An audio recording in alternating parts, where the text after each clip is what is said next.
Hey there, it's your boy Milo.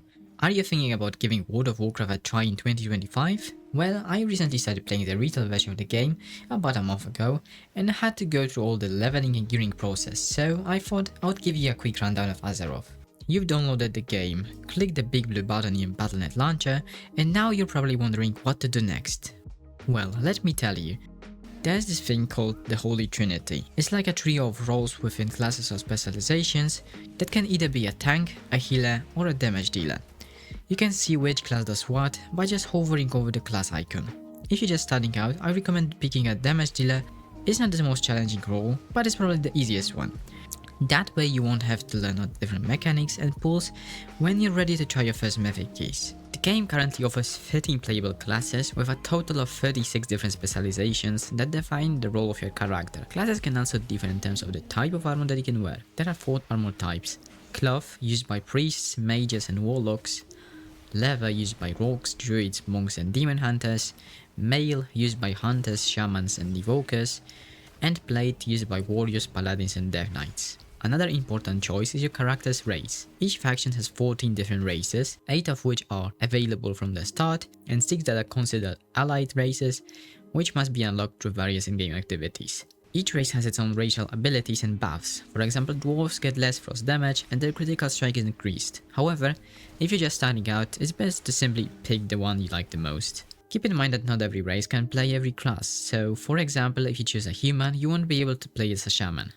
After you've chosen your faction, horde or alliance, your class, race, and customize your character's look, you will have to choose your first zone.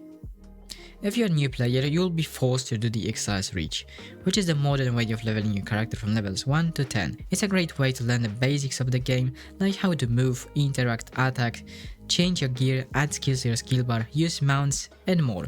If you previously played WoW, you can choose the starting zone of your race, but in my opinion it's usually a little bit slower. After that, you will come to Stormwind if you're from Alliance or Orgrimmar if you're from Horde. If you are a new player, you will have to level up your first character in the Dragonflight DLC, which is the one before the War Within. The maps in the Dragonflight are probably the most populated between the old expansions.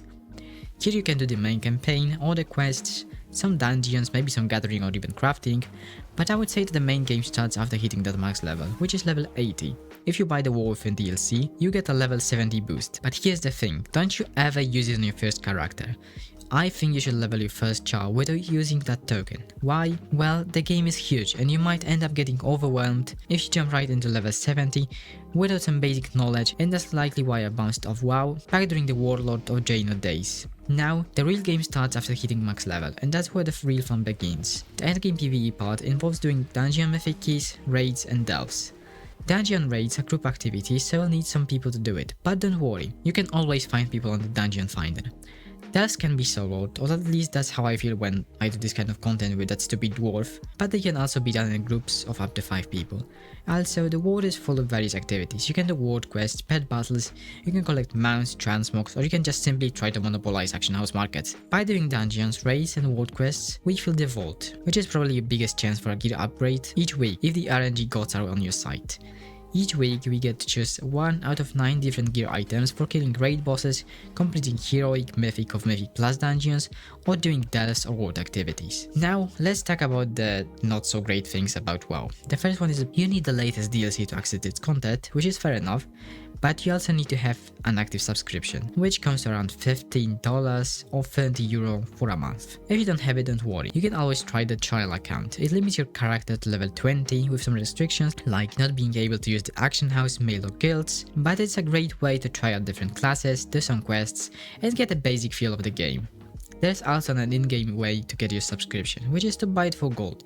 The price ranges from 200 to 350,000 gold, depending on which region you play in, but you're really unlikely to get it in your first month, so don't worry about that. Another thing that I don't like about WoW is that the game isn't actively trying to get new players to understand some basic story. I can understand that the game is nearly as old as me, but after getting to level 10, you are simply thrown into a DLC that you don't know anything about. Why are we here? What has happened through the last 8 expansions? And even who are these guys? To conclude, the game is great, the leveling is really fast and easy, the gearing part is really easy and straightforward, and with the addition of a lot of events it's letting you catch up really fast. The story is massive and the game went through a lot of updates to make it feel more modern. I would simply advise you to try WoW, but do it at your own pace, don't rush, and basically have fun. That's all for now, thanks for watching and I hope to see you in Azeroth.